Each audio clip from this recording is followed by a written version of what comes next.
Je reçois Laure-Agnès Karadec. Laure-Agnès, bonjour. Bonjour. Vous êtes conseillère de la métropole Aix-Marseille-Provence. Vous êtes aussi présidente de la Gamme et présidente d'Euromed. Vous avez donc une triple casquette très intéressante pour l'urbanisme, en tout cas. Quelles sont les grandes lignes de l'urbanisme métropolitain marseillais, mais aussi de la région, une région qui est quand même aux premières lignes des différents dérèglements climatiques?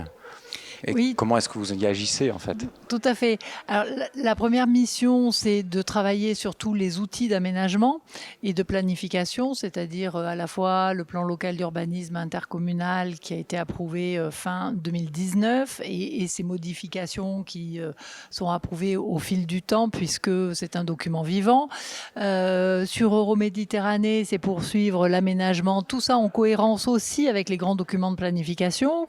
Et l'agence d'urbanisme est là pour nous faire réfléchir sur des sujets à la fois d'actualité, c'est-à-dire comment la ville se construit post-Covid, par exemple. C'est-à-dire les usages ont changé, le besoin en bureau avec le télétravail s'est modifié, les habitudes de consommation aussi. Et donc, comment on intègre ces nouveaux paramètres dans la façon de concevoir la ville, comment on réfléchit aussi à l'énergie, comment on réfléchit à la nature en ville, puisque dans le cadre de nos documents d'urbanisme, on prend en compte la dimension évidemment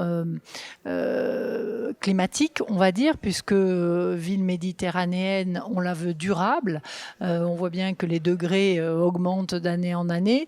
C'est-à-dire donc comment on réintroduit de la nature en ville pour avoir justement une baisse climatique. Quand on a des arbres, il fait moins chaud sur la voie publique. Comment on lutte contre les îlots de chaleur? Donc là, on a des études scientifiques avec des capteurs.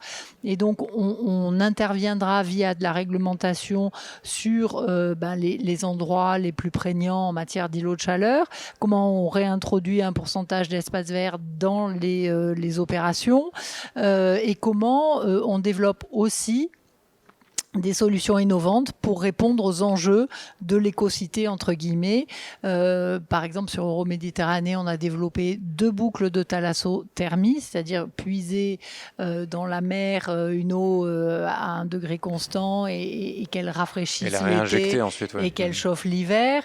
Donc, à terme, c'est 1 million de mètres carrés qui vont être raccordés à ces boucles, mais aussi comment, via toutes les applications numériques et toute cette nouvelle technologie en place, on peut aussi améliorer le quotidien des gens et faire en sorte que l'utilisation des voitures soit plus rationnelle, comment on gère des conciergeries aussi pour les nouveaux habitants, avec des services, avec des lieux connectés.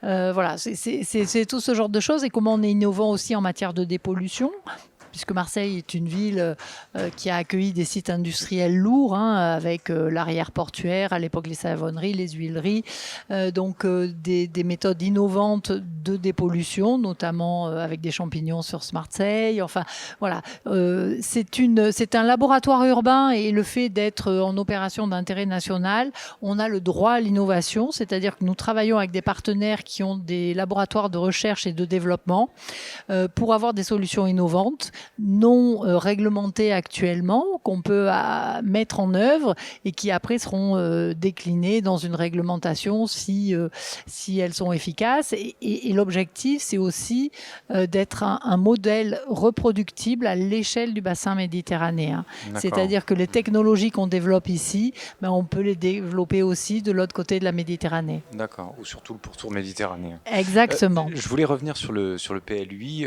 qui a été donc adopté en 2019 dans sa première version. Il y a déjà eu plusieurs modifications.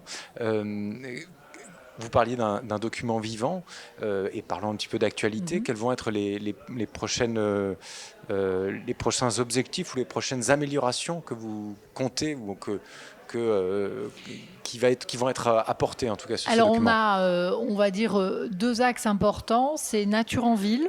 Donc D'accord. renforcer ce dont vous nous parliez la nature en sur ça. ville, exactement. On avait déjà des dispositions importantes, mais on va pousser le curseur sur ce thème-là. Comment vous le poussez d'ailleurs, ce curseur? Comment est-ce que vous le concrétisez dans les documents d'urbanisme? En exigeant... Par de l'obligation, c'est ça? Oui, en exigeant des pourcentages de pleine terre, en exigeant des toitures plantées et végétalisées. Alors, pas partout, parce que ça n'aurait pas forcément de sens, mais à certains endroits. Donc, c'est quand même une étude assez fine et poussée, presque à l'îlot.